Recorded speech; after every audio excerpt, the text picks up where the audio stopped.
अवधूत चिंतन श्री गुरुदेव दत्त.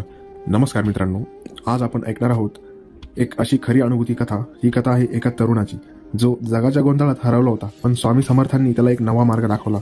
ही कथा केवळ एक गोष्ट नाही, तर स्वामींच्या कृपेचा साक्षात्कार आहे. ही गोष्ट आहे पुण्यातील एका IT इंजिनियरची. त्याचे नाव रोहन. वय वर्ष होते 28 वर्ष. 2024 मध्ये IT क्षेत्रात मोठा कपात ले ऑफ झाला होता.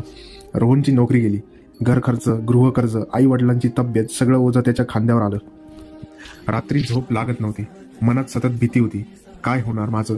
करिअर संपलं का? देव मला सोडून तर नाही ना गेला? मोबाईल, सोशल मीडियावर वेळ घालवला, पण मनात शांती नव्हती. एक दिवस आई म्हणाली, बाळा खूप ताण घेतोस, चला अक्कलकोटला स्वामी समर्थांच्या दर्शनाला जाऊ. रोहनने मनातलं दुःख घेऊन आईसोबत अक्कलकोट गाठलं.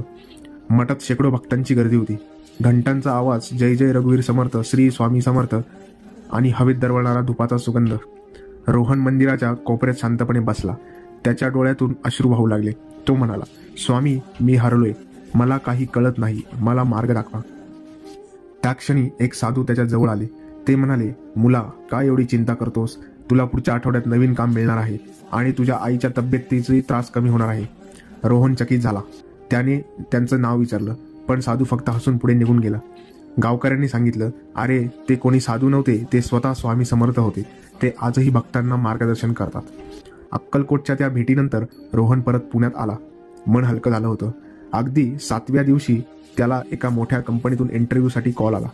तो इंटरव्ह्यू उत्तम झाला आणि त्याला नवीन नोकरी मिळाली, ती पण जुन्यापेक्षा चांगल्या पगारासह. घरच्या आईची तब्येत सुधारली. ज्याला महिने लागत असेल असा इलाज काही दिवसांतच परिणाम दाखवू लागला. रोहनला समजलं, हे काही योगायोग नाही, ही स्वामी समर्थांची कृपा आहे. त्या दिवसानंतर रोहन रोज सकाळी आणि रात्री स्वामींचा जप करू लागला. श्री स्वामी समर्थ असा तो जप करायचा. तो फक्त स्वतःसाठीच नाही, तर ऑफिसमधल्या मित्रांसाठी, कुटुंबांसाठी आणि गरजू लोकांसाठी प्रार्थना करू लागला.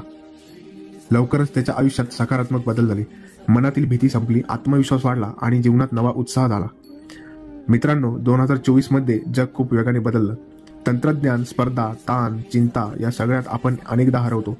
पण लक्षात ठेवा, स्वामी समर्थ आजही आपल्या सोबत आहेत. आपण फक्त मनापासून त्यांना हाक मारायची गरज आहे. ते म्हणतात, भिवू नकोस रे, मी तुझ्या पाठीशी आहे. विश्वास, संयम आणि प्रार्थना हेच खरे उपाय आहेत. ही होती 2024 मधली खरी अनुभूती कथा. एका तरुणाची कथा, ज्याला स्वामी समर्थांनी निराशेतून उचलून नवजीवन दिलं. तुम्हालाही आयुष्यात कधी अडचणी आली तर नक्कीच मनापासून स्वामींना आठवा. ते आजही आपल्या सगळ्यांचा आधार देतात. चला तर मग सगळे मिळून म्हणूया, श्री स्वामी समर्थ, जय जय स्वामी समर्थ.